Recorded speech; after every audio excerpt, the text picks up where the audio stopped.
Hey guys, welcome back to Ace Recaps. Today I'm going to be explaining a 2003 horror mystery film titled Gothica. The story revolves around a well-respected psychiatrist who meets with an accident and wakes up at the same asylum she works at.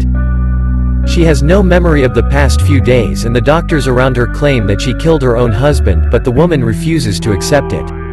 Will she be able to prove her innocence? Spoilers ahead, watch out and take care. Dr. Miranda Gray, a psychiatrist, is interviewing her patient, Chloe Sava, at Woodward Penitentiary. Chloe tells her about the devil, who visits her practically every night in her cell and pushes himself on her. Miranda views this as delusions, a technique for Chloe's brain to bury her stepfather's abusive memories. This enrages Chloe, who strikes out at Miranda, leading the nurses to take her away. Unfazed, Miranda returns to Dr. Doug Gray's office, her colleague and husband. They enjoy a passionate kiss until they are interrupted by Dr. Pete Graham, another colleague. Doug departs for the day, as Miranda continues with her job. Her work week eventually ends with a rainy night as Pete walks her to her car. She takes her normal route home but is forced to detour due to a sinkhole. She takes a left and drives across a small white bridge. She suddenly sees a girl in the center of the road, forcing her car to crash. She approaches the girl in the pouring rain, unharmed, and offers to help her. The girl only looks at her and then grips her face. Miranda screams as the girl erupts into flames before she passes out. Miranda awakens in an observation cell in the same penitentiary where she worked, disoriented and with no recollection of the previous night. She screams and thrashes around her room until the nurses calm her down and contact Dr. Graham. Pete informs her that she has been in the cell for 3 days and inquires as to the last thing she remembers. Miranda tells Pete about her previous night and the girl she saw. He assures her that it's impossible because no girl was present, and then he gradually reveals to her that her husband Doug is dead, and Miranda has been charged with his murder. She sobs, and Pete pins her to the bed while the staff attempt to sedate her again. The next day, Miranda walks into the cafeteria of the penitentiary, surrounded by her old patients. Chloe mocks Miranda by tossing a newspaper clipping at her. When she opens it, the front page article confirms her worst nightmares. Later that night, she awakens to the sound of someone breathing on the glass door of her cell. Unable to comprehend her new reality, she leaps back as the words, "Not alone," emerge on the misty glass. She huddles into a corner, convinced that she is dreaming. It's already morning when Miranda opens her eyes. She is led to the showers, where she bathes among 20 other women. She suddenly hears Chloe mock her. When she turns back, she notices the girl she saw on the road. Miranda is horrified, but the girl catches up to her down and claws her nails into her arm. Fearful of her erratic behavior, the other patients flee, leaving her bloodied and alone on the infirmary's tiled floor. Pete still regards her as deluded and examines her vitals in an attempt to make sense of things. Miranda persuades Pete to confess his actual romantic emotions for her, but he says he's only trying to help her. Miranda tries reaching out to another colleague, Phil Parsons, but he's reluctant to help her. Miranda is then taken to her lawyer, who informs her that the evidence is so overwhelming that they have no choice but to plead for temporary insanity. Doug's best friend, Sheriff Bob Ryan, attends the meeting but quickly loses his cool. He accuses Miranda and shows her the horrible crime scene photos. She trembles as she discovers her cuts are bleeding once more. She removes the bandage to see the words, "Not alone," engraved into her skin. Her gaze then falls to the photos, where she notices the identical phrases written in blood on their bedroom door. Miranda suffers another meltdown and is promptly drugged by medical personnel. Pete takes her to see Dr. Parsons the next morning. Miranda informs the 2 physicians she was present when Doug was slain, but she swears she wasn't alone. As she attempts to persuade them, she notices a framed portrait behind Dr. Parsons. Miranda is taken aback as she informs them that this is the girl she saw that night. Dr. Parsons is depressed as he informs Miranda that it's impossible because the girl in the picture is his daughter Rachel, who committed the unthinkable 4 years ago. As night falls, Miranda awakens to the strong presence in her cell once more. She summons the spirit and requests that if it is the ghost of Rachel Parsons, it lets her out of the cell. Her cell door opens, and she runs out into the hallway, where she sees a ghostly girl going through the wall. Miranda breaks into Pete's office, where his computer unexpectedly switches on, revealing a web page containing an article on Rachel Parsons. A surveillance camera suddenly shows on the screen, showing the girl standing in the solitary confinement section's hallway. Believing Chloe is in danger, Miranda rushes over to her. When she enters solitary, she hears a thump from Chloe's cell. Chloe's bloody face is pressed against the glass as she peeks through the opening.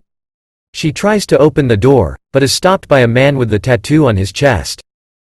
She flees and is tackled by the medical crew.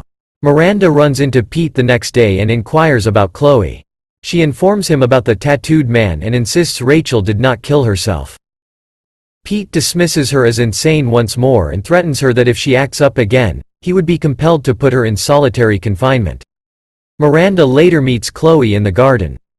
She apologizes for not believing her prior stories. Chloe accepts her apology and embraces her, but she is still unable to identify the perpetrator. Miranda is then warned that the devil is after her. Later, she experiences the frightening presence again at the psych facility. As she turns around in her cell, the rotten face of the ghost emerges in front of her and slams her into the wall. Miranda desperately looks for her assailant, but there is no way out. The ghost hurls her against the opposite wall, shattering the furnishings. Just as the authorities arrive, it throws her back and forth against the two walls before dropping her to the ground.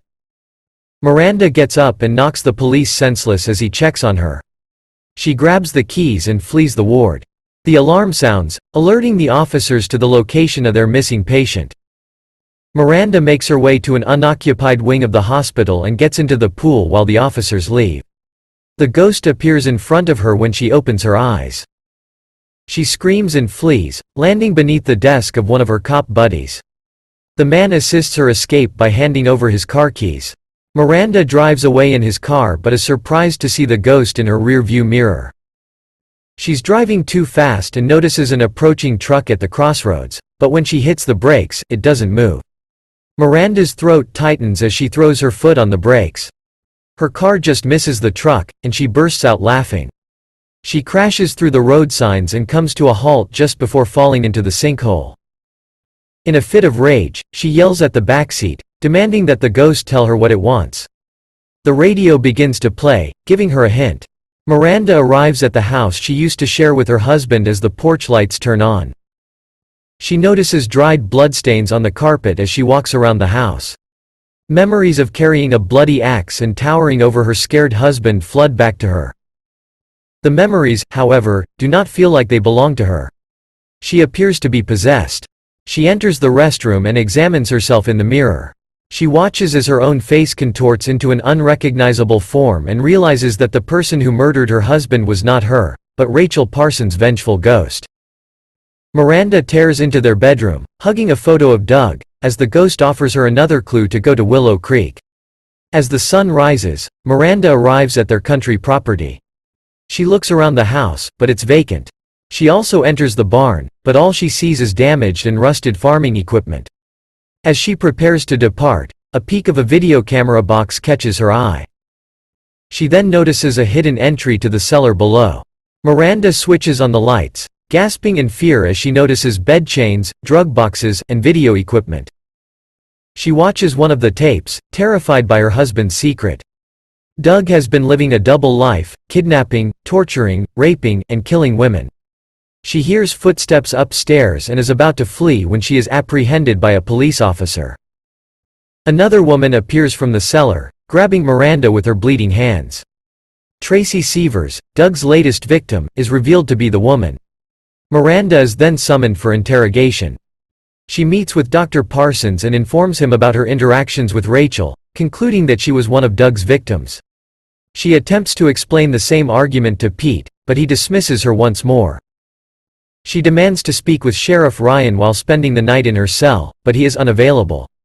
Sheriff Ryan pays Miranda a visit in her cell later that night.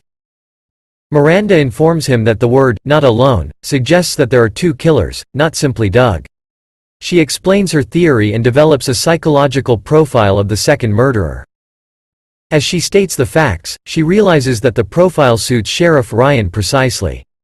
She then comes to the conclusion that the only reason he was so keen to talk to her was to cover his tracks. Sheriff Ryan realizes Miranda is spying on him and throws her against the wall. She tears away his shirt, displaying the tattoo on his chest and verifying that he was the man she saw in Chloe's cell.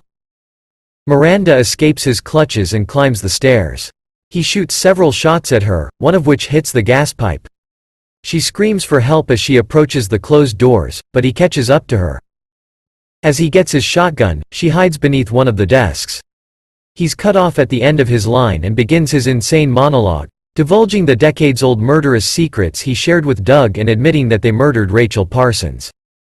As he prepares to turn over Miranda's desk, a shadow from the opposite side draws his attention. He fires and then follows it. He sees a woman standing behind the glass and thinks it's Miranda, but it's actually Rachel. He fires another round, shattering the glass, and is stunned to discover Rachel's terrifying corpse. He shoots another shot at her, igniting the gas that has surrounded him. The explosion pushes him back and engulfs him in flames. As he turns to face Miranda, she points her gun at him and fires the final shot. She dashes to the door in time to see Pete, who is relieved to see her alive and apologizes for not believing her. Miranda's charges are dropped after a year. She's been going around the city with Chloe, who has also been released, and they've become good friends. She assists her in stopping a taxi, and they say their goodbyes. Miranda is walking down the street by herself when she notices a boy in the center of the street. She reaches out to him just as he is about to be hit by a car, but the kid vanishes. Miranda continues her walk on the side, and a poster for a missing boy is affixed to a lamppost. That's all, folks. Thank you for watching. If you like the video, please don't forget to like, share and subscribe. Have a great day.